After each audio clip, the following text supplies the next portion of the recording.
que la haya excusado, que la excuse con ustedes, ¿ya?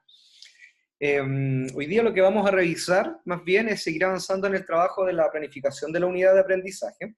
Yo espero que las indicaciones que fuimos dando al equipo, al grupo de Jordano, de Catalina, el día de ayer, pues ayer nos juntamos, mira, cómo pasa rápido el tiempo, les haya podido servir al resto de las personas que se conectó, ¿ya? Hoy día vamos a dividir el trabajo en dos partes. En la primera vamos a terminar de ver un tema sobre contenidos actitudinales, que creo que es bueno que lo revisemos, ¿ya?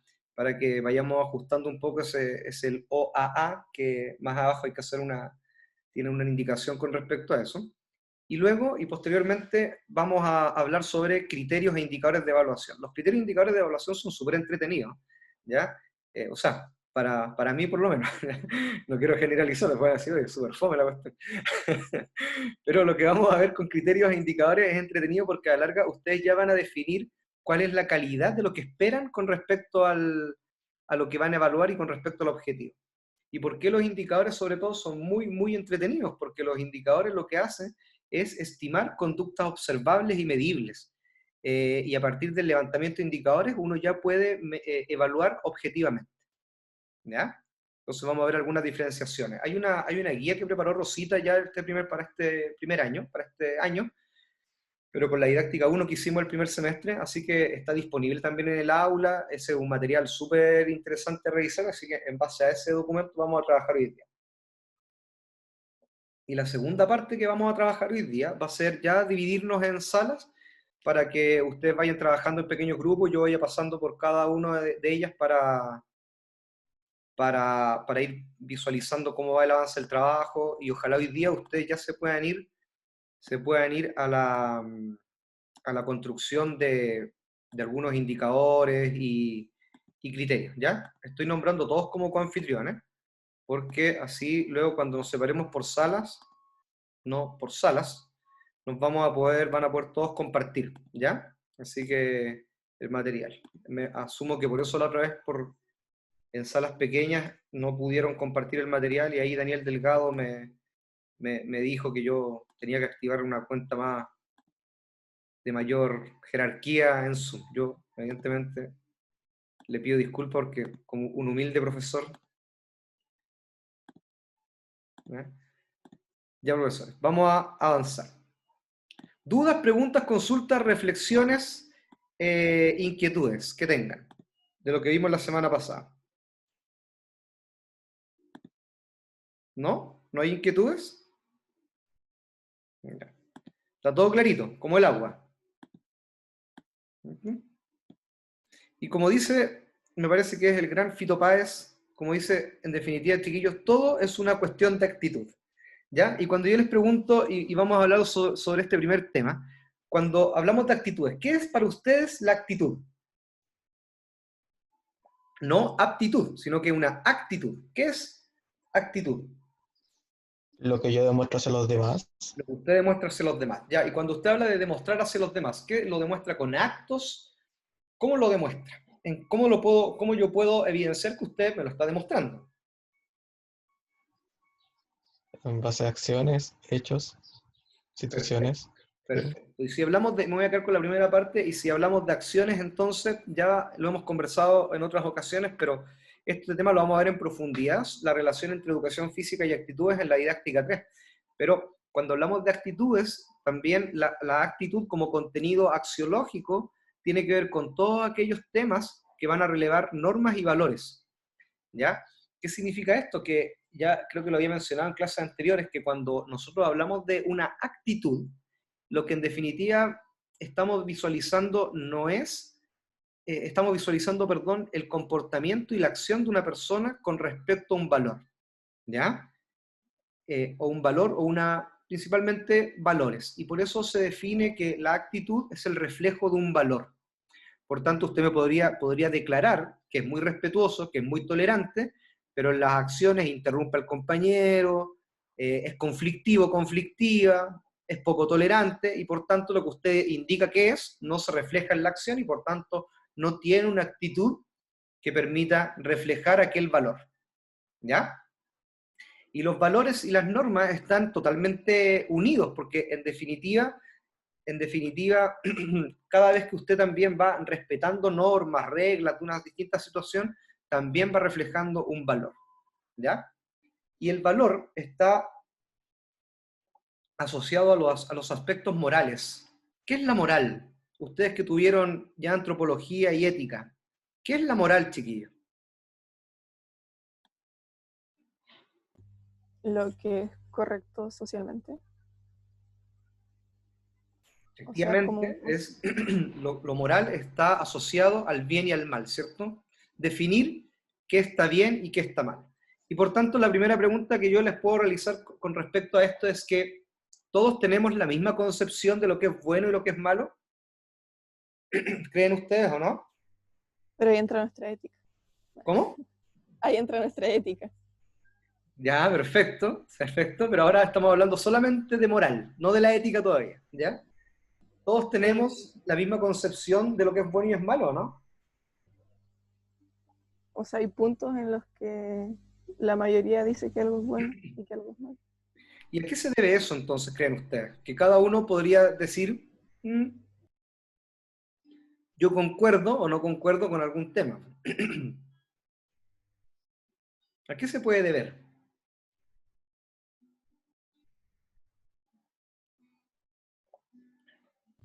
A lo que nos enseña. Perfecto.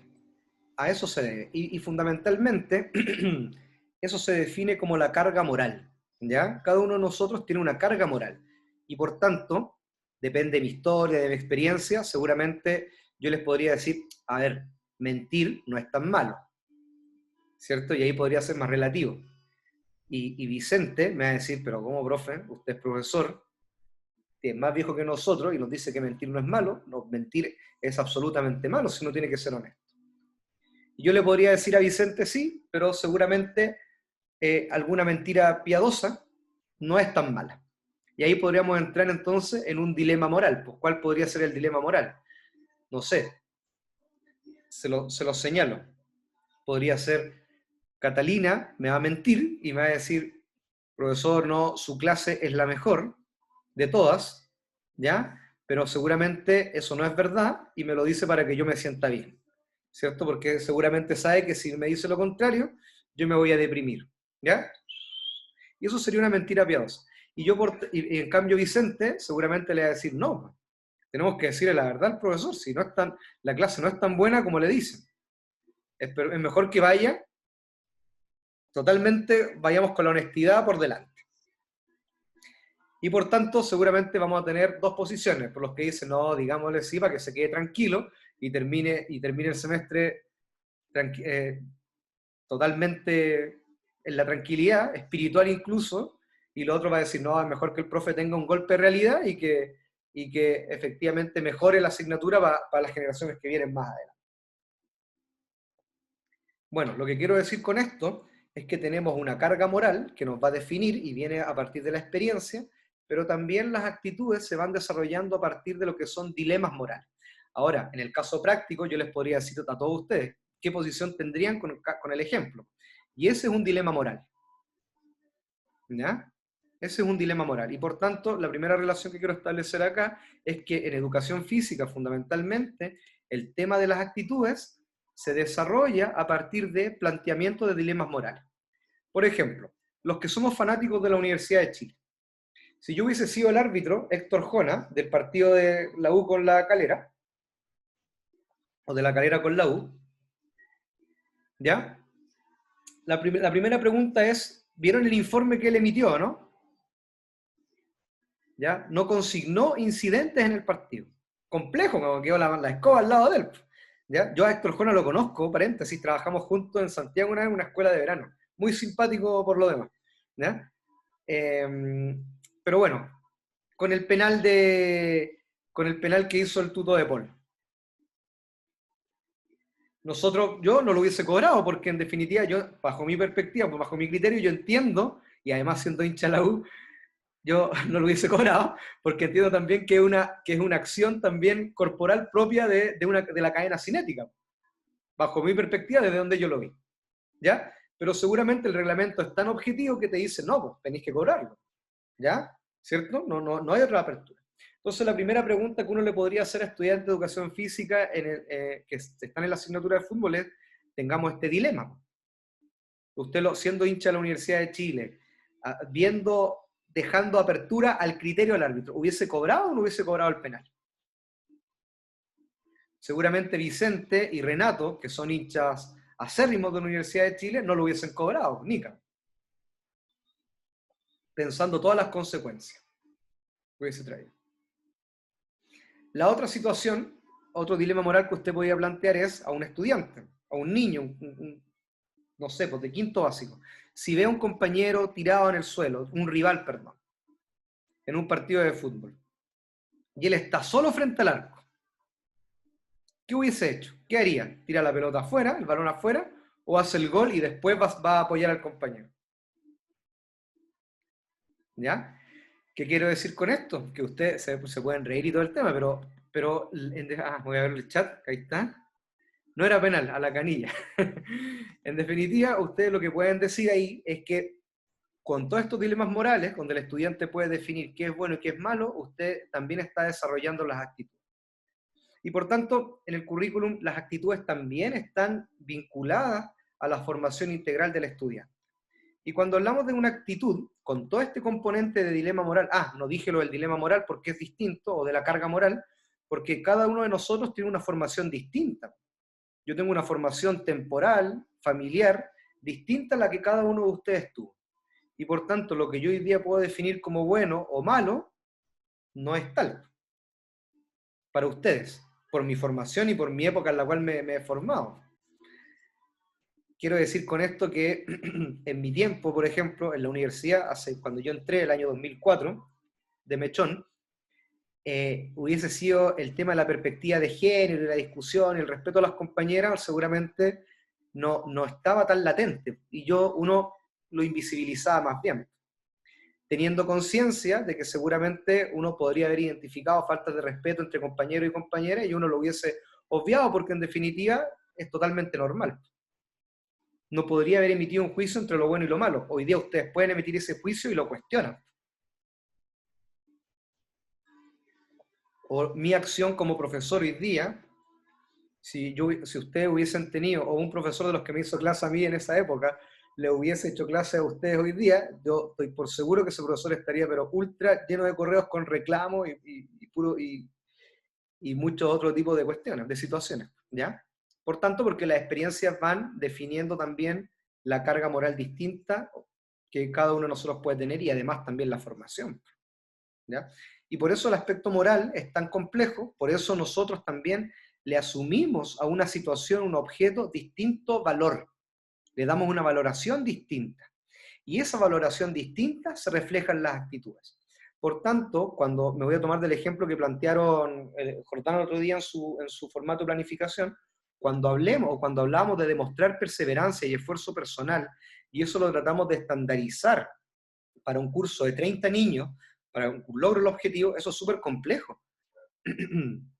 Porque cada uno de nuestros niños se está formando moralmente, socialmente, cognitivamente y motrizmente, y por tanto contribuir al desarrollo de una actitud en ese sentido es súper complejo. Jordano me preguntaba, bueno, ¿todas las actitudes se desarrollan en ese tiempo? O sea, el currículo lo propone así, pero si usted me pregunta a mí, eso es muy complejo de poder avanzar en todo un año, ¿ya? Porque la actitud también se aprende o se desarrolla a partir del aprendizaje y de la imitación. Entonces, si usted como profesor o profesora no es un modelo, ya moralmente, ya en los cánones de lo moralmente aceptable, el niño tampoco tampoco va a lograr ese objetivo actitudinal. Bajo mi perspectiva, el desarrollo de lo actitudinal son los aspectos más complejos que existen en la enseñanza de la educación física. Y son más complejos también porque además nosotros los profesores de educación física solemos también, o señalamos que nuestra clase está llena de aspectos actitudinales, ¿cierto? Valóricos, pero yo no sé hasta qué punto explicitamos ese aprendizaje. Ahora, con lo que hemos hablado ahora, también sabemos que es muy complejo porque está asociado a la moral. ¿Qué nos dice la presentación? Pero ¿qué nos dice el chat antes? Ya que veo ahí a Vicente tan sonriente. Me pongo terrible. ¿Por qué se pone brígida, Catalina? No, es que fue cuando dijo lo de los profesores que habían antes. O sea, Ah, no sé, si yo escuchara a un compañero decir algo machista o decirme algo machista a mí, le paro los carros al tiro. Y de hecho ya lo he hecho, así que... no, no Pero me, ya no se escucha, ya no se escucha. no me extrañaría. Yo, el ejemplo que el ejemplo que colocaba anteriormente es que, claro, hoy día ustedes lo cuestionan, pero hace 16 años atrás no lo hubiesen cuestionado, lo asumen y se ríen o uno hace la vista gorda. ¿Ya? Porque en definitiva habían muchas situaciones normalmente que estaban totalmente invisibilizadas. Cuando hablamos de actitudes, por tanto, lo que señalamos en la definición de una actitud es una disposición. Cómo usted se dispone frente a un objeto, persona u hecho. ¿Ya?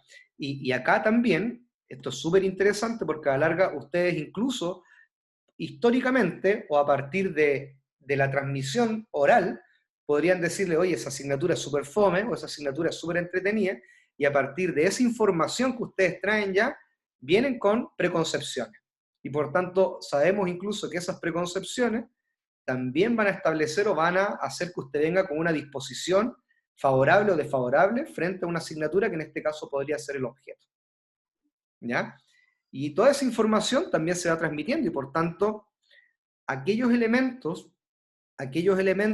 valóricos o de las actitudes que están establecidos en el currículum también tienen componentes que son afectivos, cognitivos y valorativos. Cuando hablamos de una actitud, también es interesante esto, el aspecto que mayormente se puede modificar en la actitud, que está compuesta por tres componentes. ¿Ya? Lo valórico, es decir, en términos de la valoración que usted le atribuye a un objeto, está compuesto por lo afectivo, ¿ya? Y está compuesto también por lo cognitivo. De los tres aspectos, en el único en el único en el cual nosotros podemos influir en los procesos pedagógicos y educativos, son en los aspectos cognitivos. A partir de los aspectos cognitivos de la actitud, yo puedo modificar la actitud de un compañero. Este ejemplo lo doy siempre. ¿Quiénes de ustedes fuman acá tabaco? Para especificar. ¿No? Ya.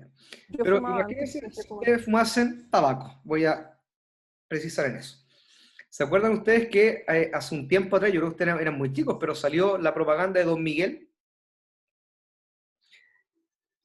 ¿Se acuerdan, no? Que salían los comerciales y todo el tema? Bueno, lo que decía, y después abajo salía el tabaco puede producir cáncer y una serie de enfermedades, historias muy trágicas en las cajetillas de cigarros. Yo no fumo, pero lo veía en los kioscos y todo el tema. En definitiva, lo que quiero decir con esto es que usted le puede decir al niño, al estudiante, a la persona que trabaje, que un hábito o un mal hábito es fumar, y lo puede decir, oye, no, si el cigarro hace mal, contamina, etc. Pero eso yo no lo puedo valorar, ¿ya? O yo no le puedo atribuir otro valor siempre y cuando no tenga mayores antecedentes conceptuales y de conocimiento con respecto a lo dañino que es el cigarro. ¿Ya? Y por tanto, imagínense usted que usted me dijese, imagínense que yo fumase mucho, y ustedes me digan, profe, no fume porque le va a hacer mal, va a tener problemas, bla, bla, y se va a morir joven, y todo el tema. Pero si en un momento ustedes me dicen, ya, el profe está fumando mucho, y además es como tonto para el café, y bueno para la Coca-Cola, o sea, tiene todos, de 10 hábitos malos, en 30 segundos hemos nombrado 3, sin considerar que es bueno para el completo, para la comida chatarra, y no hace actividad física. 5 de 10, listo, chuta. El único momento en que yo voy a poder cambiar aquella actitud frente a una vida saludable es que ustedes me digan y me hagan una clase. O me entreguen el antecedente que me digan 9 de cada 10 personas muere antes de los 35 años, yo tengo 35, por hábitos de vida saludable, dañinos, y no hace ejercicio, no tiene estos hábitos protectores de la salud, etc. El cigarro produce cáncer y me muestran imágenes del cáncer y todo de los pulmones, pulmones sanos y otros que de un fumador asiduo y todo el tema. Lo que quiero decir con esto es que eso pasa en todo nivel de la actitud. Cuando entregamos aspectos que son cognitivos, conceptuales, desde el conocimiento, el estudiante recién puede modificar, es el único componente de la actitud que nosotros podemos modificar. Por tanto, Profe, perdón Josefina, con esto termino, por eso es tan importante que el desarrollo actitudinal venga también acompañado de aspectos que son cognitivos, conceptuales, de conocimiento. Josefina. em, también, por ejemplo, cuando hacen todas esas campañas, yo siento que es como más difícil ponerse en el lugar porque uno no ve como el producto final, por decirlo así, pero no ves, por ejemplo, no sé, si fuera, tus pulmones van a quedar así luego de consumir 100 cigarros, creo que tendría como un impacto mucho más fuerte, perdón, mucho más fuerte que, que ver eso realmente, porque tú decís, ya, sí, me impacta, pero al final no pensáis en lo que te está pasando a ti, po. Como que uno no cuenta, por ejemplo, yo antes fumaba, ya no, pero antes sí. Y yo no me daba cuenta porque uno va fumando, claramente da uno, pero después, cuando uno hace la suma y ve, yo me acuerdo que me puse a buscar como, no me acuerdo qué estaba haciendo, pero me salió una foto así como, ya, esto es, por ejemplo, si tú consumes 100 cigarros en promedio en un año, por ejemplo. Y era súper brígido verlo. Además que uno piensa, no, en verdad no te hace nada, pero hasta ser fumador pasivo ya impacta demasiado en tus pulmones. Por ejemplo, si mi papá fumara y yo estuviera todos los días con él, sería un impacto muy grande al respecto. Entonces yo de repente creo que eso de crear como, de poder adoptar las actitudes, em, de repente es difícil porque uno como que no piensa en el mal que le puede hacer, en especial, por ejemplo, si estamos intentando que una persona que en su casa, o un alumno que en su casa, por ejemplo, come completo, bebía, es como lo normal, difícil, yo siento que es como demasiado difícil que se dé cuenta de lo que realmente pasa en su cuerpo, como que pienso que lo ve así igual lejano, Sí, basado en mi experiencia. ¿no? Y es muy, en base a lo que usted señala, es muy interesante esto porque a la larga, insisto, las actitudes se van modificando, se van aprendiendo a partir de los modelos y de la imitación. Por tanto, imagínense, sigamos con el ejemplo del cigarro. Ya yo hago una clase de lo importante que es no fumar y todo el tema, ¿ya? Y ya están los aspectos que son cognitivos y conceptuales súper bien entregados. Y ustedes salen y toman conciencia, oh, ya, voy a botar mi cajetilla de cigarro por ahí, etcétera, pero después yo estoy en, no sé, en cualquier lado y me estoy fumando mi cigarrito. Es decir, tampoco hay consecuencia. Lo mismo pasa en la familia, con respecto a la alimentación. Lo que usted dice es muy cierto, porque a la larga el principal modelamiento de hábitos, sobre todo en las etapas iniciales, se da en la familia, en microsistemas. Y por tanto, el trabajo de todos estos elementos tiene que ser mucho más amplio, mirando la escuela como un sistema ecológico. Porque han visto ustedes, y esto es típico, vayan a los colegios, a las escuelas, ¿cierto? Afuera hay un kiosquito, está el caballero que vende dulces, confites, como decían en Punta Arenas. Pero en definitiva, vayan ustedes a observar el Rubén Castro, ¿cierto? Cuando salen los niños del colegio, hay un kiosco con... Entonces, seguramente en el colegio pueden tener todo un tema de campaña, de alimentación saludable y todo el tema, pero salen del colegio y la mamá lo primero que le compra al niño es la bebida, las papas fritas y cuestiones así. Por tanto, por eso es tan complejo el tema de actitud y sobre todo cuando la idea es generar o modificar los hábitos. Lo que nos dice también las bases curriculares para seguir avanzando con respecto a la actitud es que el Mineduc también dice y está consciente de que base de los aprendizajes es generar disposiciones positivas frente a la sala de clase o frente a los procesos de aprendizaje. Y por tanto, según ustedes, ¿cómo generan entonces disposición positiva desde su rol de profesores para modificar aquella conducta favorable hacia el aprendizaje?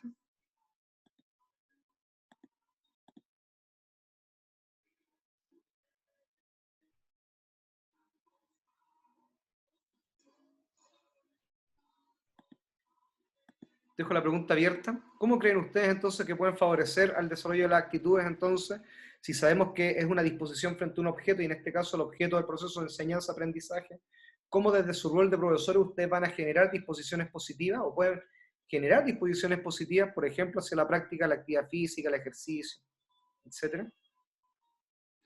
Si no tienen la respuesta, no se preocupen, porque es compleja, Vicente. Los gustos, los intereses, ¿Ya? creo que son importantes para tener una buena actitud. A ver, explíquese un poquito más. O sea, para tener una actitud positiva tiene que ser algo que me agrade o que me guste o que me motive. Y bueno, eso, o por lo menos como de manera personal, creo que hace que tenga una buena actitud frente a algo y que quiera desarrollarlo o hacerlo.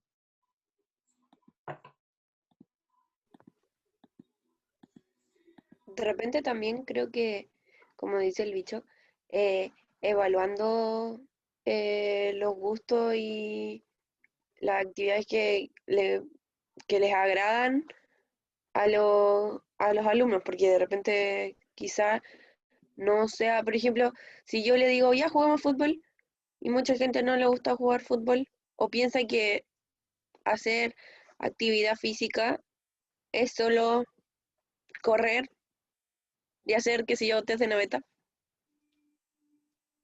porque a mis amigos, por ejemplo, les pasa eso, que muchos no sabían que, no sé, pues por ejemplo, caminando, que les gusta caminar, pero no sabían que haciendo trekking y todo eso, en verdad era algo que sumaba bastante.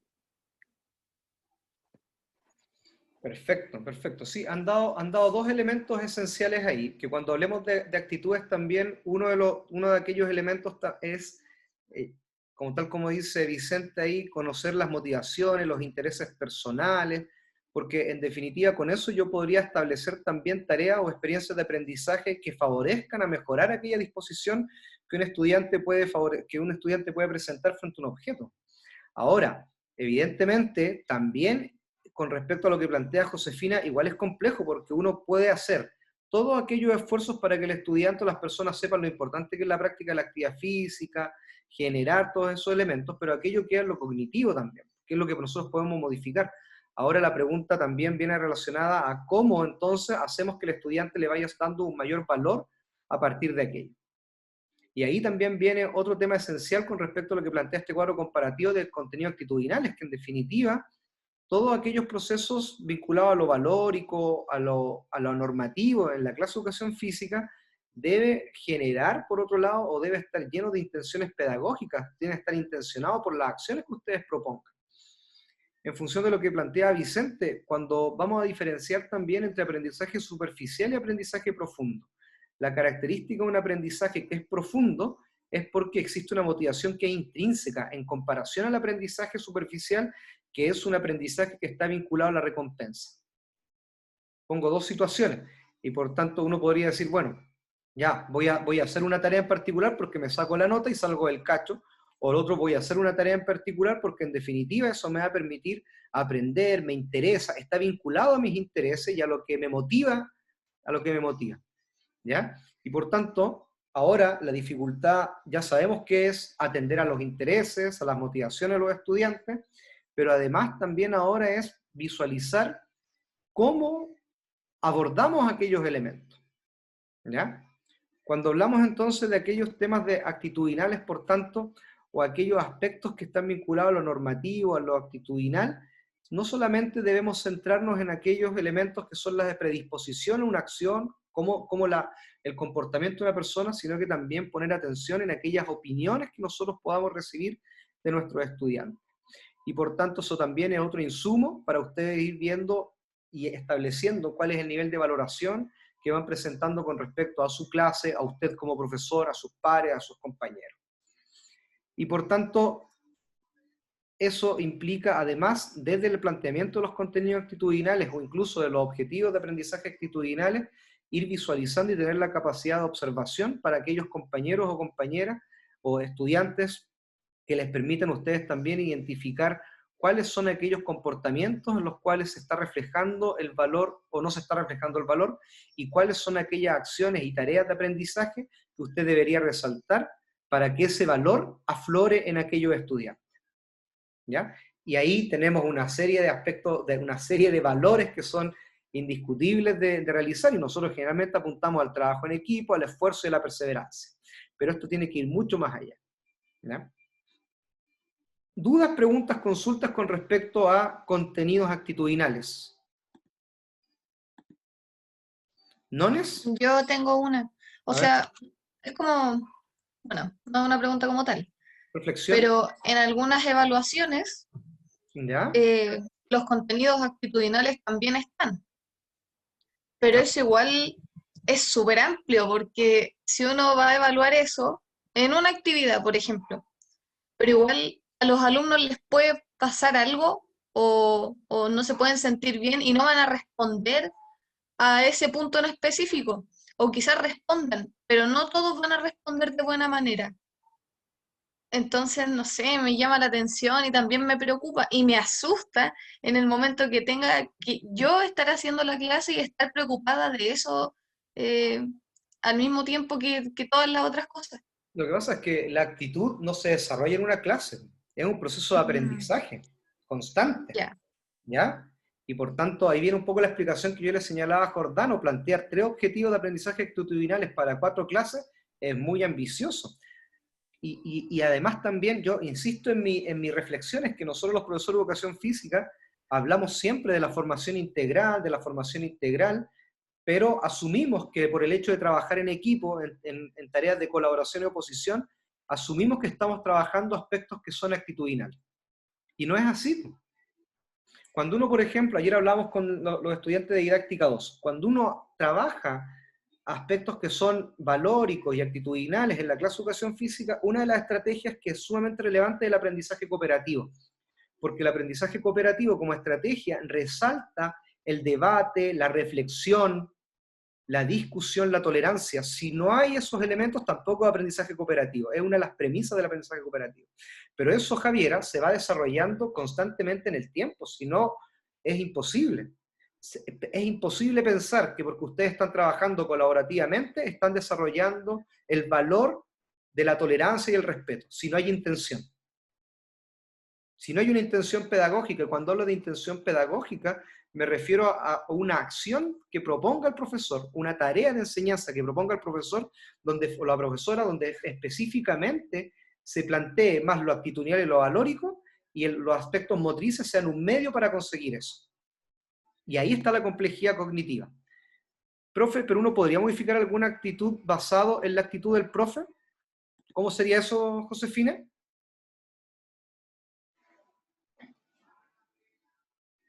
No logré comprender bien la pregunta. Espero. Un poquis. Espero un poquis. No hay Ahí problema. sí que me estaban hablando. Me refiero, por ejemplo, si yo veo am, un profe que tiene demasiada motivación al hacer su clase y trae cosas novedosas, y yo en verdad, bueno, me ha pasado, pero que no me metí a las clases nunca y como que empecé a ver, le dije ya, igual, y en verdad mi actitud, por ejemplo, frente al ramo y frente a los ramos en general fue como darles una actitud, o sea, una oportunidad. Entonces yo ahora cambio mi actitud y en vez de, no sé, por no estar eh, viendo las clases en vivo sincrónico, por decirlo así, las cambio y ahora como que me pongo más responsable, por decirlo así. Ya, pero O ahí, algo así, en general con las clases. Por ejemplo, cuando a uno le gusta ir a una clase y se empieza a motivar y realmente uno cambia hasta su actitud en el día.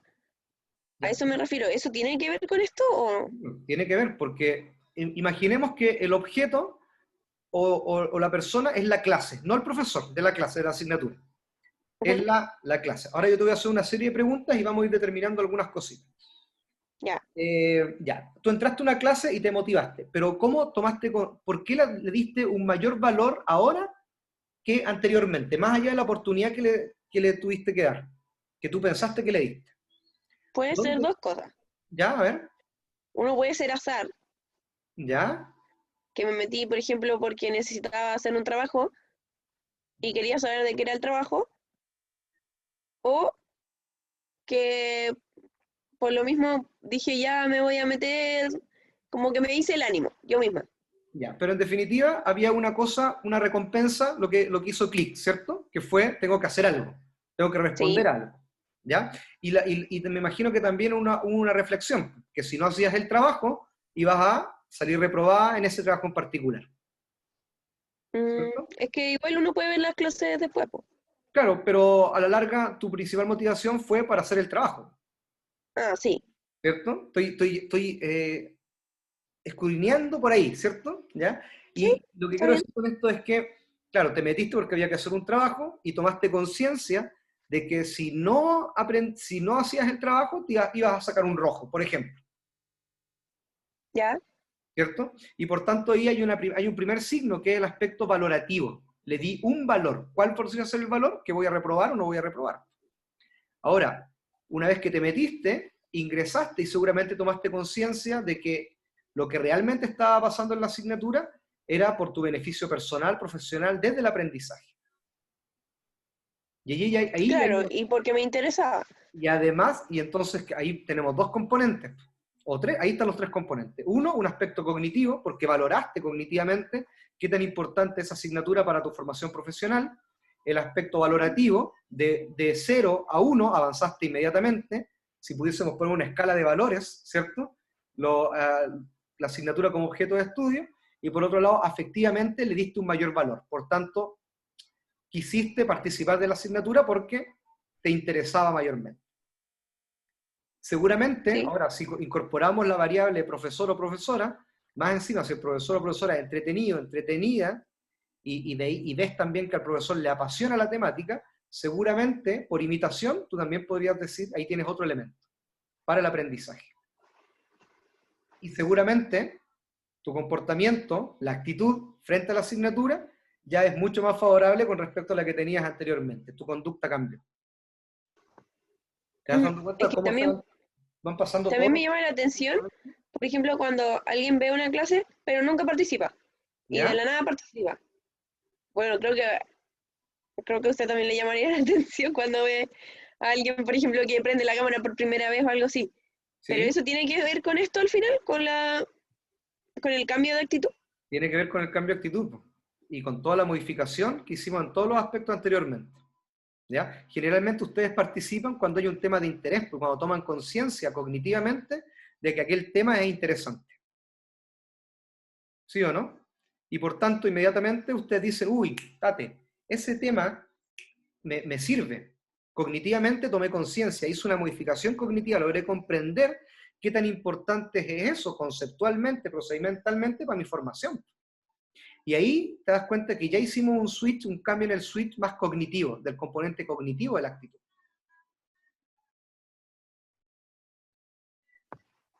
Comprendo.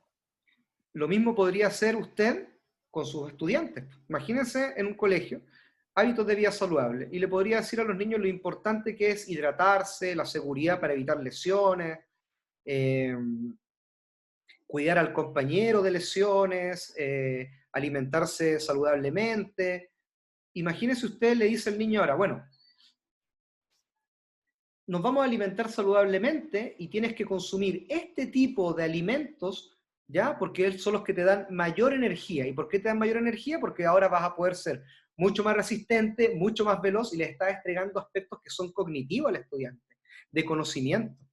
Y ahí el estudiante seguramente va a decir, uy, claro, seguramente, y más encima luego si lo prueba y si lo practica, mucho más consolidado va a estar. ¿Te das cuenta? Y por tanto, por eso el aspecto actitudinal en estos tres componentes, afectivo, el valórico, el valor que yo le doy a algo, la valoración, y el aspecto cognitivo, es en el aspecto cognitivo donde nosotros podemos tener mayor influencia en la actitud. Por eso, cuando yo les digo a ustedes, o cuando hemos hablado durante todo el semestre, la importancia que tiene para nosotros los profesores y profesores de educación física dominar la disciplina, tiene que ver con esto, que es la única manera. ¿Cómo el niño va a tomar conciencia si usted le dice, no, mira, corre rápido y levanta las rodillas y levanta y bracea porque vas a correr más rápido? No le estoy entregando ningún antecedente.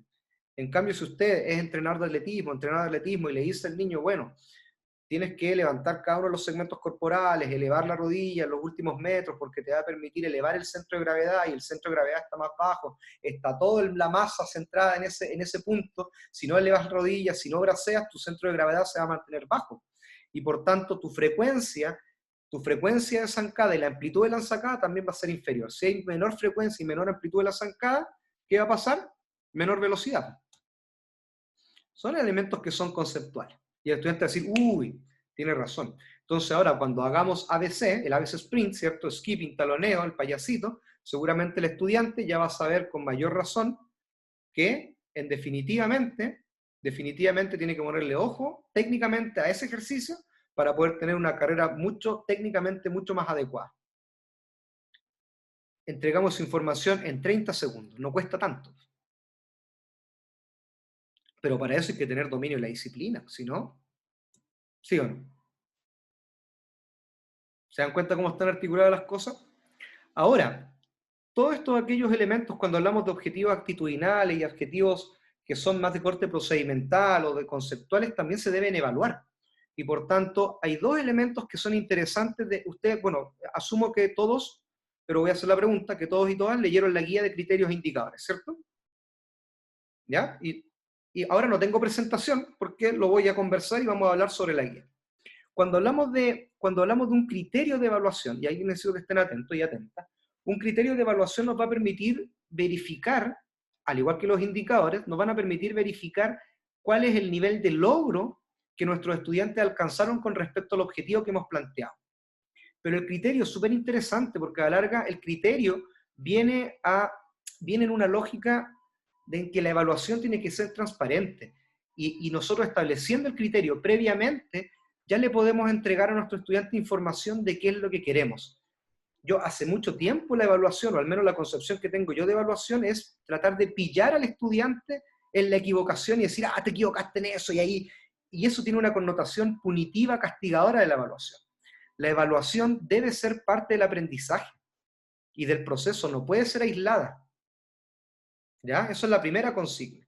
Y cuando uno establece un criterio de evaluación, un criterio viene a entregar cuál es aquella condición de calidad que nosotros le vamos a pedir al estudiante. Y cuando hablamos de condición de calidad, nos vamos a referir si el estudiante lo hizo bien o mal.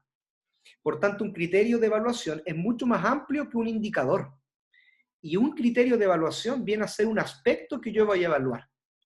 En la literatura y en la guía nosotros hacemos alusión a un tipo de criterio, que es un criterio de realización. Por tanto, ese criterio es mucho más específico.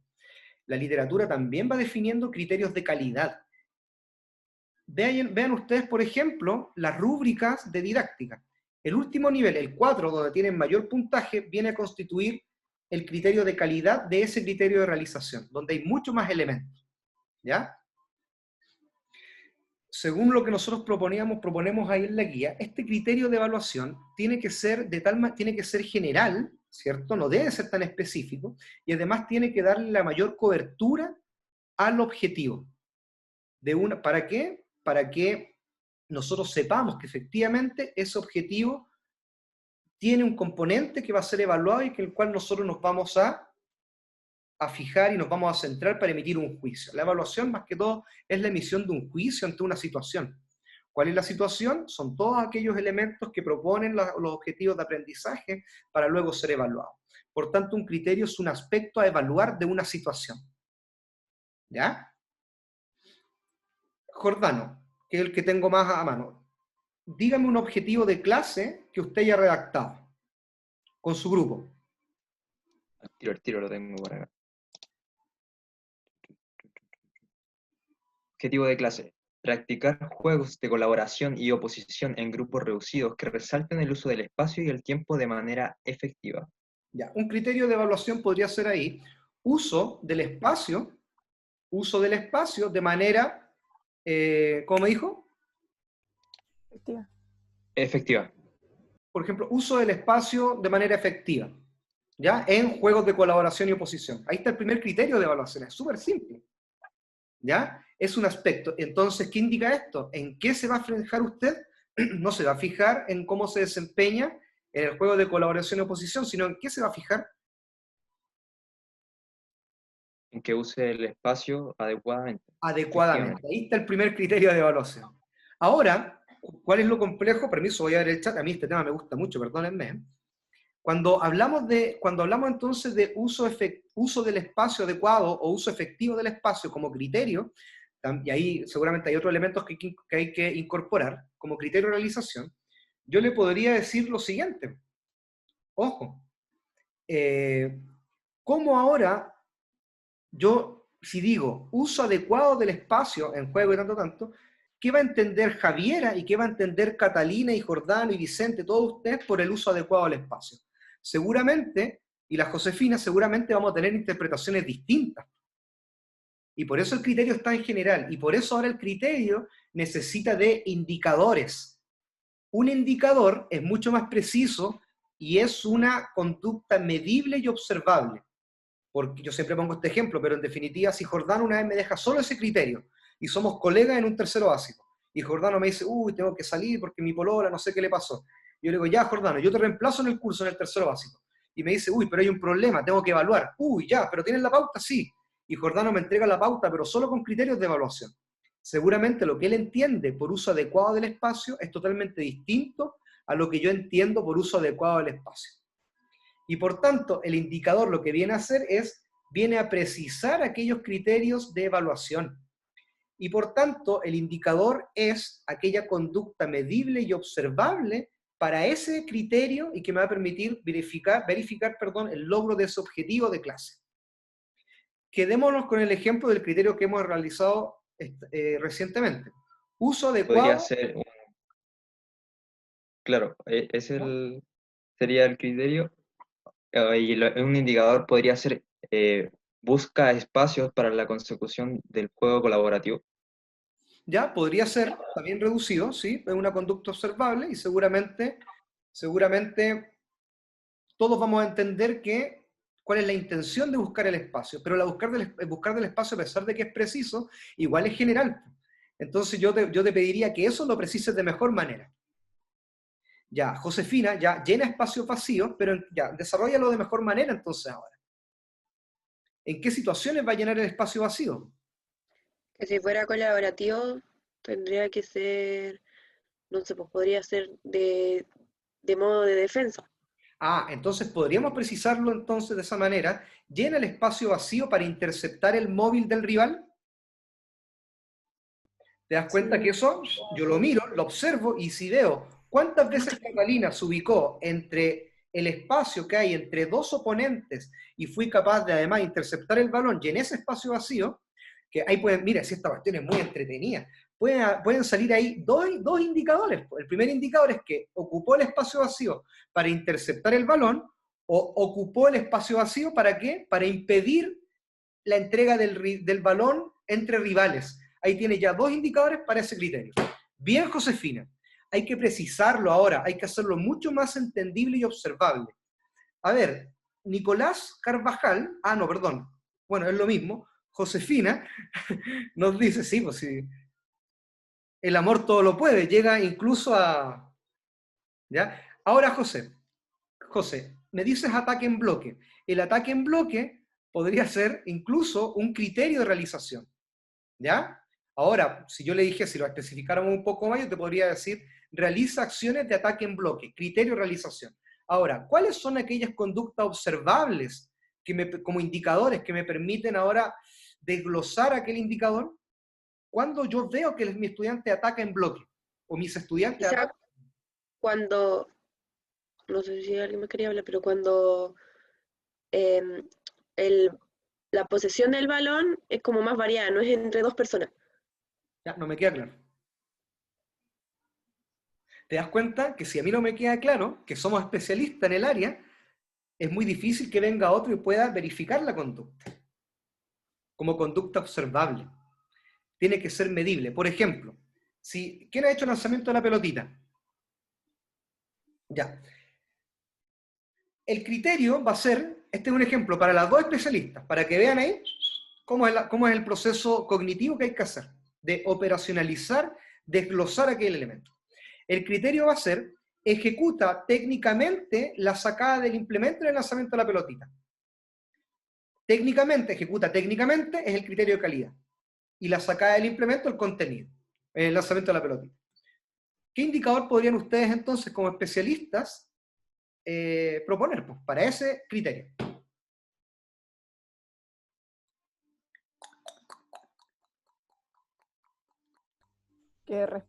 Hablo de la técnica, ¿o no?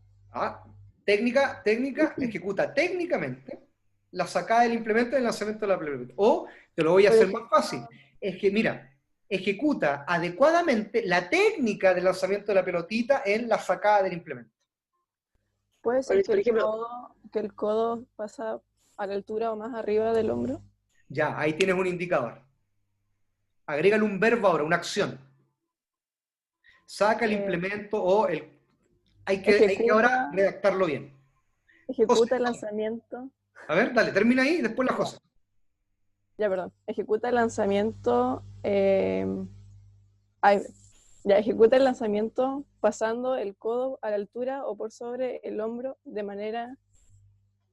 No sé, ¿de qué manera?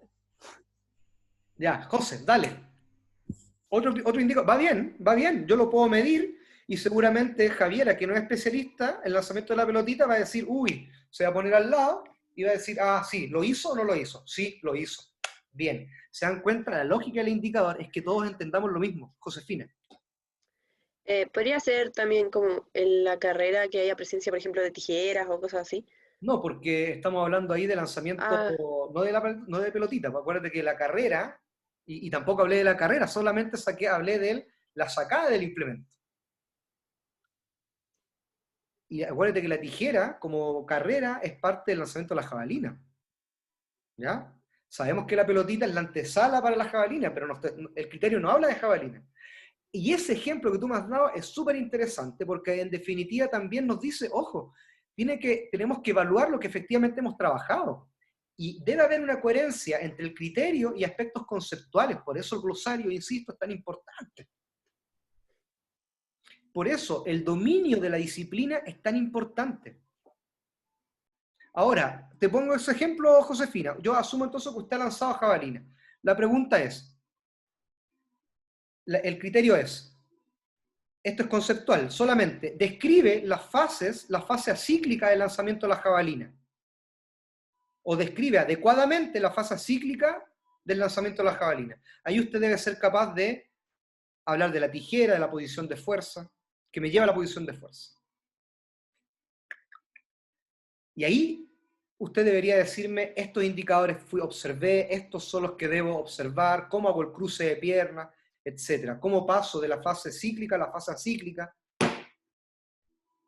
¿Ya?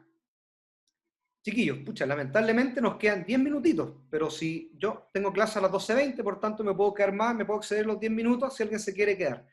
La idea, chiquillos, ahora es que con sus objetivos empiecen a proponer criterios e indicadores de clase. Perdón, criterios e indicadores de evaluación. ¿Listo?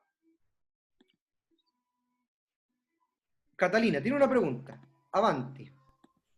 Es con respecto a los A los OA. Ya, objetivos actitudinales.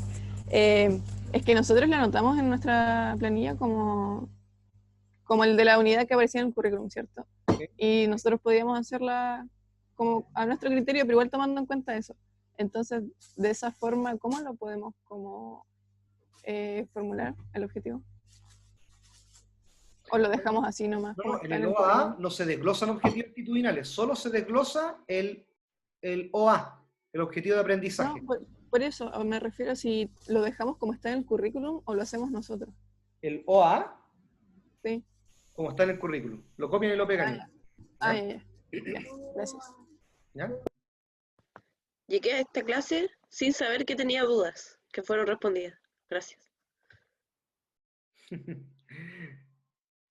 Ya, chiquillos, profesor y profesora, ¿están en condiciones de trabajar estos minutos que quedan? Por último, que formulen alguna idea. En definitiva, ya el próximo viernes deberían ustedes venir con los objetivos de clase listos, los indicadores de evaluación, criterios e indicadores de evaluación. Van a levantar un criterio y al menos 4 indicadores de evaluación por objetivo de aprendizaje. Por tanto, mínimo deberían tener 16 indicadores y 4 criterios de evaluación. Y van a venir también con el próximo viernes, sí, y el próximo jueves nos conectamos de manera voluntaria para ir revisando aquellos indicadores, ¿ya? Prefieren ahora, en función del tiempo, prefieren trabajar ahora en grupo y yo revisando de aquí a las 12:10, el que se quiera extender hasta las 12:20, o prefieren dejarlo hasta acá y ya traerlo discutido el próximo jueves para quienes se quieran conectar y el día viernes seguimos trabajando. Díganme ustedes nomás. Yo, bueno, es personal, prefiero... pero igual tengo otra duda, perdón por tener tantas dudas, lo siento. Ya, pero igual le sirve el resto. Igual le sirve el resto. Ya, pero entonces, perdón, entonces, acordemos lo siguiente para resolver ahora, mejor dejemos este espacio para dudas generales, ¿ya?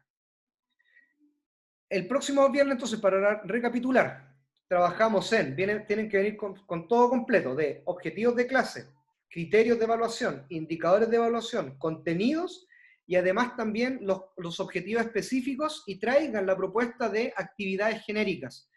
Como ya no hay más contenidos que revisar, el día viernes vamos inmediatamente a revisar las plantillas en salas. Ya eso vamos a hacer el día viernes. Pero el día jueves también nos vamos a conectar para ver observación. ¿Ya? Ahora sí, preguntas por favor.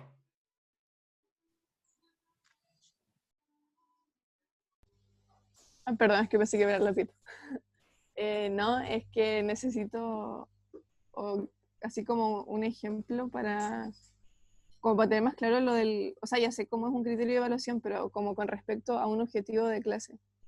Porque siento que, por ejemplo, el ejemplo de objetivo que dio el Jordano, el que teníamos, creo que era el primero que dio, cuando lo dijimos como criterio de evaluación sentí que era como muy parecido al objetivo, entonces eso me complica un poco. De eso se trata, de que sea similar, porque a la larga habla de una evaluación que es auténtica. No podría ser distinto, porque si no estaría evaluando otra cosa de lo que estoy trabajando en clase. Y ahí viene otro concepto que lo acabo de mencionar, que es la evaluación auténtica. La evaluación auténtica, en definitiva, lo que nos dice es, evalúa lo que trabajaste. Evalúa lo que tu estudiante trabajó.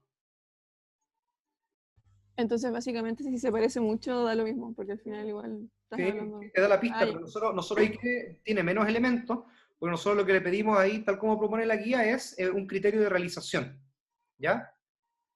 Agréguenle esa condición de que tiene que ser de calidad, pues practica adecuadamente tareas de oposición y colaboración, por ejemplo, usando el espacio, o utiliza adecuadamente el espacio en juegos de, ¿cachai, no? En juegos de colaboración y oposición, y así sucesivamente. Si lo que tienen que hacer, lo más complejo va a ser ahora plantear indicadores, porque ahí tienen que ser observables. En los indicadores no debe haber ningún elemento que abra juicio a la interpretación. Si ustedes me dicen, ya abre o ubica el codo, en el ejemplo del lanzamiento de la pelotita, ubica el codo o pasa el codo de atrás hacia adelante de manera correcta. No, de manera correcta ya es emitir un juicio sin haberlo desglosado. Hay que llegar a tal punto en el cual tenemos que analizar qué es correctamente. Y por eso se describe la conducta, lo observable. ¿Ya? La guía de aprendizaje es totalmente pertinente, chiquillos, ¿ya? Para que puedan trabajar con esa guía, ¿ya? No sé, Catalina, si le respondí. Sí, profe, gracias. Y ahí, si ustedes vieron la presentación, las primeras láminas de planificar y diseñar en educación física, nos permite también, nos permite decir otra cosa. Concretar el siguiente fundamento, que para planificar y diseñar debemos tener un principio de jerarquía tanto horizontal como vertical. El ejemplo que acaba de dar Catalina entonces cumple con el principio de relación o de jerarquía horizontal, que tanto el objetivo está totalmente relacionado con el criterio y el criterio está relacionado con los indicadores. Los indicadores están relacionados con el objetivo. Por tanto, cuando ustedes también diseñen el clase a clase las tareas específicas deben responder al indicador. El indicador te da pistas para ver qué es lo que tienes que hacer. Si el indicador te dice, saca el codo de un lado, por ejemplo, por sobre a la altura del hombro, etcétera, para el lanzamiento de la pelotita como indicador, ¿cierto? Que es la sacada adecuada del implemento. En las tareas no podrías decir lanza de abajo arriba, lanza la pelotita, no podríamos, porque no hay articulación, y lo que nosotros tenemos que buscar es coherencia, consistencia y articulación en todos los elementos del diseño. Luego, ¿ya? ¿Qué les pareció? Bonito, ¿no? Veo cara de preocupaciones en algunas, Javiera.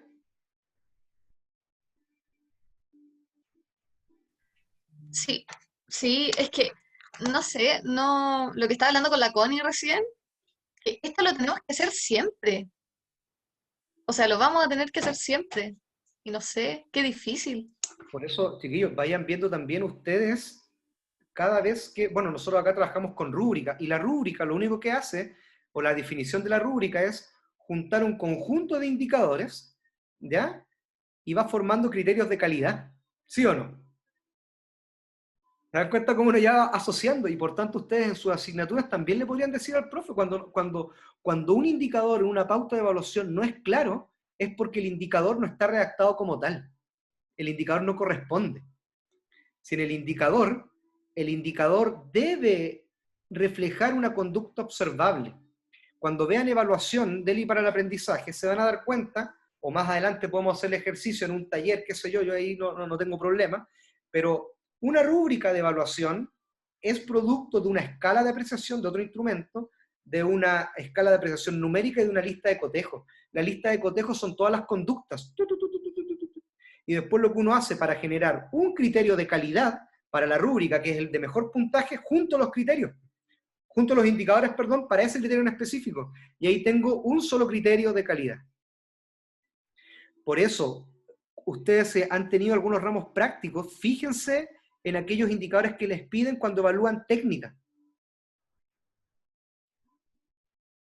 Y pregunten, bueno, para el lanzamiento, cuando el próximo año tengan deportes colectivos, para el dribbling de proyección entonces en básquetbol, ¿cuáles son los indicadores? Y ahí el profesor le podría decir velocidad, la altura, el boteo y el balón debe tener tanta altura, la ubicación del brazo, y ahí ustedes se van dando cuenta efectivamente qué es lo que tienen que hacer. Y si ustedes son claros y transparentes con sus estudiantes en los procesos, el estudiante va a tener claridad de lo que debe hacer y lo que ustedes esperan de él. Y por eso esto tiene que quedar tan preciso, porque a la larga está alejado de las interpretaciones. Cuando hay interpretaciones y ustedes le discuten una evaluación a un profesor ya desde la formación inicial, es porque hay una distancia o ahí está el paso de la interpretación. Todos los trabajos deberían tener criterios indicadores, las pruebas deben tener un criterio indicador, todo debe tener criterios indicadores para hacerlo transparente y lo más objetivo posible. ¿Sí o no? No sé si le están tomando sentido a lo que estamos hablando, o mirando para atrás. ¿No? Tiene demasiado sentido. Entonces vamos a hacer un taller de eso, profesor. Dijo. Sí, podríamos hacer un taller de construcción de instrumentos, de rúbrica. Yo no tengo problema, es bastante sencillo. ¿Ya? Así que no tendría problema, nos tendríamos que coordinar nomás para ver cómo lo llevamos adelante. Para que tengan ahí nociones. ¿Ya? Ya, pues, chiquillos, no sé si hay más dudas, profesoras. ¿No? Nos queda la semana del 23 y la semana del 30. O sea, sincrónicamente ya nos deberían quedar 2 clases, pero ya vamos pasando contenido, solamente ya dejamos de pasar contenido. Y la idea es que el último viernes de diciembre que nos vemos, ustedes ya estén en condiciones de entregar el trabajo y lo vayan afinando. Todos deberían tener 7 en este trabajo. ¿Ya? Así que ojalá que el día jueves, chiquillos, traigan sus avances en los términos que se los he pedido para poder entregar nuestras apreciaciones, ¿ya? Ese viernes me parece que es viernes 4 de diciembre.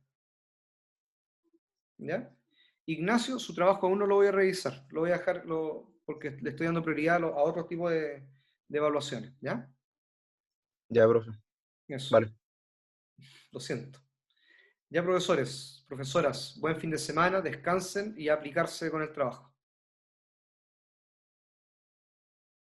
Que esté bien, profe. Igual, Ya, cuídense. profe. Muchas gracias.